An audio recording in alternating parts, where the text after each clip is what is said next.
Vamos lá aqui então, galera, falar um pouquinho sobre o Fernando Seabra. Eu vou pedir a opinião do Matheus aqui sobre a chegada do Fernando Seabra, e aí sobre a apresentação dele, sobre ele achar se o Fernando Seabra vai resolver o problema do Cruzeiro ou não. Mas eu queria que você comentasse se você gostou do Fernando Seabra aqui, se você tinha um outro nome que achava que seria melhor para o Cruzeiro, porque também está uma escassez muito grande de opções, né? E o que você acha que vai acontecer agora que ele é o treinador do Cruzeiro? O Fernando Seabra vai resolver? O Cruzeiro pode pensar em mirar alguma coisa grande esse ano? O que você acha, Matheus? Bom, Samuca, eu gostei muito da entrevista do Fernando Seabra ali, né, a apresentação dele. O Fernando Seabra é um cara que eu acho que naturalmente ele consegue se portar muito bem, se expressar bem, e eu acho que é fácil de gostar dele, né? Mas, como eu falei, é difícil a gente conseguir prever qualquer coisa, porque a gente tem uma amostragem muito pequena dele à frente de um futebol profissional. A gente tem uma experiência muito grande com o futebol sub-20, e o trabalho que ele fez no sub-20, assim, não tem o que falar, né? É sensacional. Cruzeiro no sub-20 nos últimos anos, excelente. Porém, eu acho que a gente vai viver um pouco no campo da esperança. Eu sou um cara que vivo ali entre o pessimismo e o otimismo, e eu quero acreditar que vai ser um bom trabalho. Se a gente for olhar para o Cruzeiro no final do ano com Autuori e Fernando Seabra, né, a gente sabe que o Autuori ele fazia ali um papel, mas a gente sabe que o Fernando Seabra também tinha uma voz muito grande ali, uma voz muito ativa dentro do trabalho que era feito nos treinamentos. E assim, o Cruzeiro não jogou mal no final do ano. O Cruzeiro ele se manteve na Série A porque ele conseguiu jogar bem. Faltavam peças que a gente sabia que o Cruzeiro precisaria para ter um resultado melhor.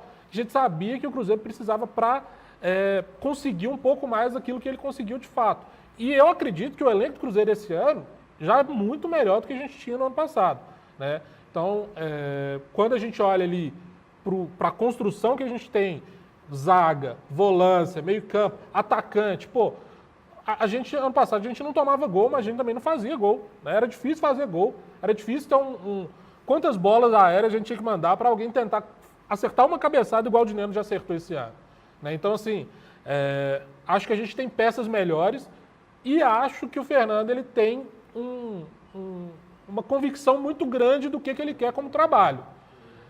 Se ele puder fazer o trabalho dele, se ele puder colocar aquilo que ele quer fazer de fato, e se ele conseguir traduzir isso, né, perguntaram para ele na coletiva, falou, Fernando, que Cruzeiro a gente pode esperar? Ele, cara, eu quero um Cruzeiro que todo mundo ataque, todo mundo defenda, que seja propositivo, que seja agressivo. Então, se é esse Cruzeiro que ele quer, e se ele conseguir fazer esse Cruzeiro dentro de campo, eu acho que a gente vai ficar muito feliz. Mas, de novo, não tem como a gente medir. Se o pessoal, quando o Larcamon veio, se o pessoal achava que o currículo do Larcamon era um currículo pequeno, se ele era um desconhecido, não tem o que falar do Fernando Seabra, né, cara? O Fernando Seabra é um cara que é uma aposta do Cruzeiro, é um pagando barato para ter um treinador barato, entendeu? Então, pode ser que dê muito certo, mas se não der, vai trazer quem? Entendeu? Vai fazer o quê? Né? Então, eu tenho uma expectativa de que dê certo, de que vá funcionar. A gente sabe que já tem jogadores no elenco que conhecem ele, que gostam dele, a comissão técnica do Cruzeiro, fixa, que está lá, conhece ele, já tem um trabalho ali próximo, ele vai integrar o pessoal da base, né? Então a gente vai voltar a ver algumas carinhas mais conhecidas, que a gente viu ali no final do ano, no início do ano, e que parece que deram uma desaparecida. Então, assim, para deixar um resumo de que a minha expectativa é de bom trabalho, mas não tem como saber, né? Não tem como a gente medir e comparar com nada, né? A gente tem só que colocar aquilo que a gente de fato acha que vai acontecer. É isso, boa demais. Acho que são análises que a gente tem que fazer mesmo para poder entender o quanto o Fernando Seabra pode nos ajudar. Enquanto a gente está comentando aqui, está rolando aí imagens do primeiro treino do Fernando Seabra aqui na Toca da Raposa. Ele já chegou e já comandou o treino de agora à tarde, já deu uma entrevista tanto para o canal do Cruzeiro quanto uma entrevista coletiva também ali junto ali com o Pedro Martins, né? Então, legal demais ver ele ali já super engajado, super empolgado. E aí, eu acho que o que vale aqui, Matheus, é a gente, de forma bem prática e direta, colocar pontos positivos e pontos negativos. Acho que a gente pode construir isso junto aqui, quem está acompanhando com a gente aqui fazer. O que a gente enxerga de coisas negativas? Vamos começar pelos pontos negativos para depois a gente falar dos pontos positivos. E aí aqui eu não estou querendo falar que é uma tragédia anunciada e nem falar que o barco já afundou não, tá, galera? Aqui é mais para poder colocar e pesar os pontos positivos e negativos para entender se a escolha fez sentido. Então vamos lá, ó. Pontos negativos que eu acho sobre o Fernando Seabra. É um treinador sem experiência, né? Não tem experiência de treinar time profissional, exceto ali aquelas 6 rodadas do Cruzeiro. É um treinador que, pelo que eu percebi, né? Pelo que a gente conversou aqui, né? Se o Cruzeiro tinha uma necessidade de ter alguém que conhecesse o mercado e que conhecesse competições internacionais, eu não acho que o Fernando Seabra também tem essa bagagem, né? É um treinador que, por não ser um treinador com um currículo um pouco maior, ou um currículo minimamente existente no futebol profissional, como que ele vai se comportar numa dificuldade de elenco, por exemplo, num problema de relacionamento dentro do elenco? Como é que ele vai se comportar? Ele vai ter culhão para contornar dificuldades de relacionamento no elenco? A gente viu, por exemplo, né, o Rafa Silva fez uma postagem algumas semanas atrás aí, dando a entender que ele não puxava saco e que se orgulhava disso, mas que parecia que as coisas aconteciam para quem puxava saco. Foi o que ele deixou entender. Então, na minha visão, eu enxergo esses 3 principais pontos negativos, Matheus. Tem mais alguma coisa que você acha que o Fernando Seabra, que a gente corre riscos tendo o Fernando Seabra como treinador? Samuca, eu acho que risco assim, eu não vou nem falar risco, tá? Mas vou falar como ponto negativo mesmo. Porque a gente está trabalhando uma aposta, né? E toda aposta é arriscada. Toda aposta é arriscada. Pode dar certo, pode dar errado. Porém, não vejo que a gente tenha muitos outros pontos negativos além. A gente tem que pesar. Eu acho que existem pontos bem pesados isso aí. Que é um cara sem experiência comprovada no profissional. Quer dizer que ele vai fazer um trabalho ruim? Não. Mas isso é claro pra gente, né? Então a gente precisa saber, cara, tem coisa ali que ele vai estar tendo um primeiro contato mesmo, né? Vai começar a descobrir alguns caminhos que ele precisa dentro do futebol profissional. Não acho que vai ser um problema em alguns aspectos, mas em outros eu acho que pode pesar um pouco, né? Ritmo de jogo, a cobrança da torcida, tudo isso vai ser um peso. Porque uma coisa é você dirigir um sub-20 ou outro time, cara. Outra coisa é você pegar um dos maiores times do Brasil. A gente não está falando de qualquer time, a gente está falando do Cruzeiro, né? A gente está falando de um dos maiores times do Brasil, um dos maiores times da América Latina. Então, a gente precisa entender que é um peso muito grande. A torcida do Cruzeiro é uma torcida exigente. Não é uma torcida que vai simplesmente falar, não, 2 meses de trabalho aí, nada muito bom. Não, cara, vai pegar no pé. E eu acho que esse é o problema para a diretoria, para o Pedro Martins, e também se o Seabra não souber lidar com isso para ele, né? Porque ele vai precisar ter muita cabeça no lugar para não se perder quando ele começar a ver possíveis críticas chegando, caso ele não tenha um desempenho assim, bom de cara, né? E isso é normal. Igual você falou, um time do tamanho do Cruzeiro, cara, as críticas vão vir. Seabra, eu já vou te avisar. Eu vou avisar já de cara. Coloca o Neres quinta-feira que você já vai começar com crítica. Coloca o Neres titular. Bota 3 zagueiros. Bota Zé Ivaldo, Neres e João Marcelo. Bota Zé Ivaldo, Neres e Vidalba. Você já vai ver a crítica comer em cima de você. Por quê? Porque a torcida entende de futebol, velho. A torcida entende. Então, Seabra, chega e faz o básico. Faz o feijão com arroz. Bota o timezinho ali, ó, que a torcida já viu que pode funcionar, que deu certo e tudo mais. Todo mundo aqui sabe, se precisar escalar aqui, todo mundo que quiser aqui pode escalar. E aí, Matheus, eu falei sobre ponto negativo. O Castanho está comentando aqui que o Samuel Venâncio acabou de confirmar, em tom de naturalidade, que o Seabra não tem certificação necessária para comandar o time como treinador na Sul-Americana. ele não pode assinar como treinador do Cruzeiro na súmula, como treinador do Cruzeiro numa competição sul-americana. Como que a gente lida com uma situação dessa? O que o Cruzeiro vai fazer? Colocar o Paulo Tuori para assinar lá? Vai ter que ser. Paulo Tuori vai ter que assinar. O Paulo Tuori vai chegar lá com aquela cara de... Eu não queria estar aqui, né? Não queria estar aqui. Cara... Os caras estavam zoando lá no Twitter falando que é motorista sem habilitação. Vai dirigir, vai se abrir de pegar. Só resta a gente rir, velho, porque é difícil.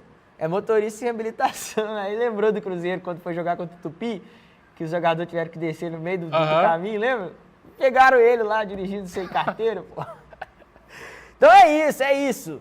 Esses são os problemas que o Seabra são o lado negativo. Agora, vamos falar do lado positivo, porque não tem só lado negativo. Pelo contrário, eu acho que tem muitas coisas que a gente pode explorar e que o Seabra pode ser um bom treinador para o Cruzeiro. E aí, quais são os pontos? É um treinador que já conhece o Cruzeiro há mais de 2 anos, né? Pelo menos ficou 2 anos aqui e já era essa gestão. Então, por mal ou por bem, ele já sabe o que essa gestão pensa, o jeito deles de fazer futebol, e eu não acho que ele iria se opor, ou que ele iria querer bater de frente, igual parece que o Larcamón estava batendo. Então, ele conhece o clube, conhece a diretoria, então isso já é um ponto positivo. Conhece bastante o elenco, né? Você vê aí, grande parte desse elenco aí são jogadores que estavam aqui no ano passado, né? E que ele treinou. Estava vendo aqui uma escalação que ele colocou o Cruzeiro, se eu não me engano, contra o Goiás, aquele jogo que o Cruzeiro ganhou de 1-0 lá com o gol do Robert no final. Vários jogadores ali de titulares ali que já tinham jogado, que jogaram com ele, que estão hoje. João Marcelo jogou aquele jogo, acho que o Nery jogou aquele jogo, Rafael Cabral, o William, não sei se o Marlon. Matheus Pereira, o próprio Robert, que fez o gol, aí Bruno Rodrigues não está mais, né? Lucas Silva, aí tem o Ilan Lucas, mas o Ilan Lucas já saiu, então você vê, a maioria já estava aqui. Então ele já conhece a maioria desse elenco. Outro ponto positivo é a base, né? É um treinador que conhece como ninguém essa base do Cruzeiro, e não a base toda, mas a base que está pronta para chegar no time profissional. Então ele conhece o Japa, botou o Japa para jogar, inclusive, quando estava aqui. Subiu o Japa. Eu lembro Cruzeiro acho que foi Cruzeiro e Atlético Paranaense, o Japa jogou, foi titular, o jogo que o Cruzeiro empatou de 1-1 aqui no Mineirão, né? Acho que contra o Palmeiras também, o Japa jogou, se eu não me engano, preciso lembrar. Ele jogou muitos jogos, eu acho que ele jogou quase todos os jogos naquela reta final, né? Sim. Inclusive, o jogo contra o Atlético, ele entrou no jogo contra o Atlético, jogou, então... se você pegar, ele sabe muito bem o que o Cruzeiro tem de opção de base, quem que está mais pronto para jogar e quem, às vezes, ainda precisa de um tempinho ali para amadurecer um pouco mais. Ele até falou sobre isso na coletiva, né? Falou, cara, o pessoal precisa ganhar o espaço. Então ele foi muito... Eu achei ele muito categórico nesse ponto, né? Falou assim, ó, não acho que porque eu estou chegando que eu simplesmente vou colocar a base para jogar. O pessoal precisa ganhar o espaço, ganhar o respeito dos seus pares para a gente poder colocar, mas ele conhece o pessoal. Então a gente vai ver essa transição, pelo menos, acontecer mais, que pelo que dá para perceber, nos últimos meses, ou no último mês, a gente viu um movimento muito forte, ou muito intenso ali, da base do Cruzeiro sumindo do time titular e de entrar em campo. Eu acho que a última vez que um cara que estava na base recente entrou foi o Robert, e eu acho que foi contra o Uberlândia, cara. Então, assim, tem mais de um mês já. E aí, o que é um ponto importantíssimo aqui também? Nós estamos falando de chegar em um momento que a gente tem o treinador que conhece a base, com uma base que tem jogadores que, teoricamente, já estão muito bem preparados para subirem para o profissional, que é o próximo passo deles, e que é uma base vencedora.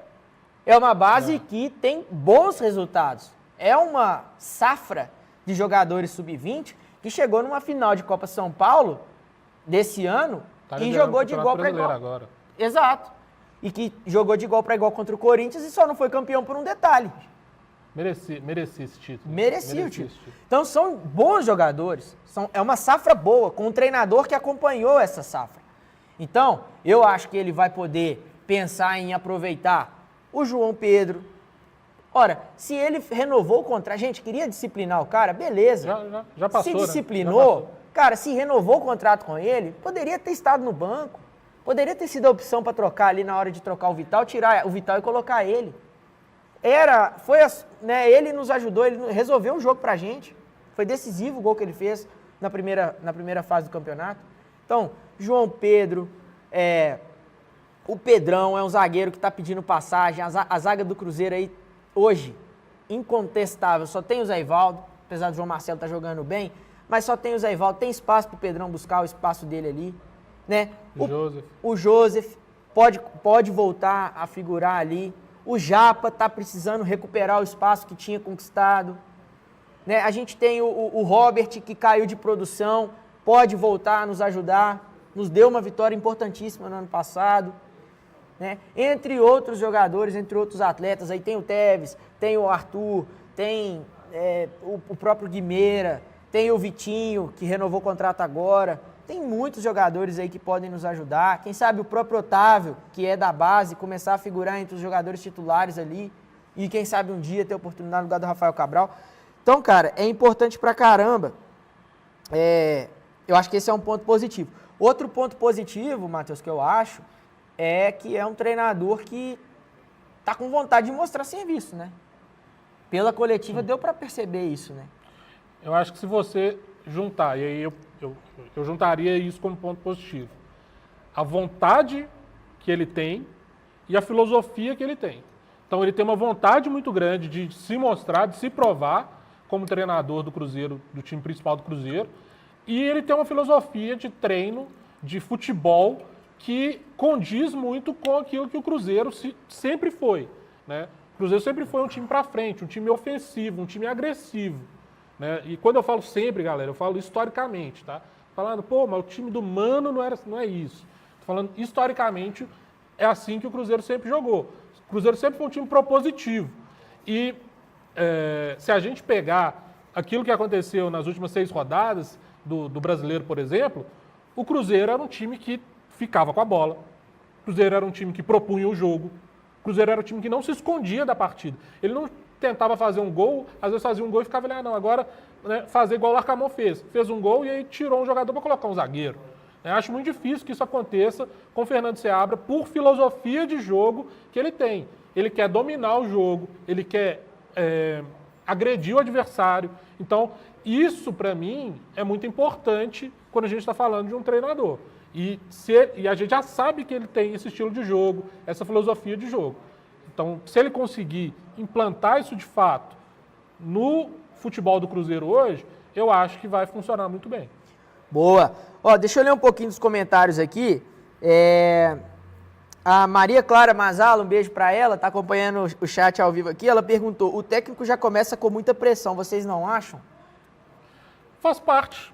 Né? Mais uma vez, a gente está falando do quê? Cruzeiro Esporte Clube. Né? Se a gente... Cara, fale o que quiser. Né? Fale o que quiser, onde você estiver. Aqui é só torcedor do Cruzeiro. Mas quando você vai colocar na ponta do lápis, o Cruzeiro é um dos maiores clubes do Brasil. E aí, né, independente do que a gente passou nos últimos anos, isso não mudou. Isso não mudou. Né? É um dos clubes de mais tradição do futebol brasileiro. É um dos maiores vencedores do futebol brasileiro. Então, qualquer treinador que vai chegar no Cruzeiro vai ter uma expectativa que ele faça um bom trabalho. Cara, o Cruzeiro estava na Série B outro dia. Hoje, você não vê o torcedor do Cruzeiro achando que, assim, esse resultado contra o Atlético está de boa. Não, chegamos na final do Mineiro. Isso não está bom pro torcedor do Cruzeiro. Não é o suficiente. A gente quer mais. Eu entendo que a gente ainda tem um trabalho para fazer ali que, poxa, tá certo, o Cruzeiro não vai disputar títulos do jeito que a gente queria, mas o coração do torcedor, ele, por mais que ele saiba disso racionalmente, o coração apaixonado dele não deixa ele simplesmente falar, não, tá tudo bem ficar em 15º. Não tá, cara. A gente não quer o Cruzeiro na parte de baixo da tabela, a gente quer o Cruzeiro brigando. O Cruzeiro foi eliminado na Copa do Brasil. Isso pro torcedor do Cruzeiro é loucura.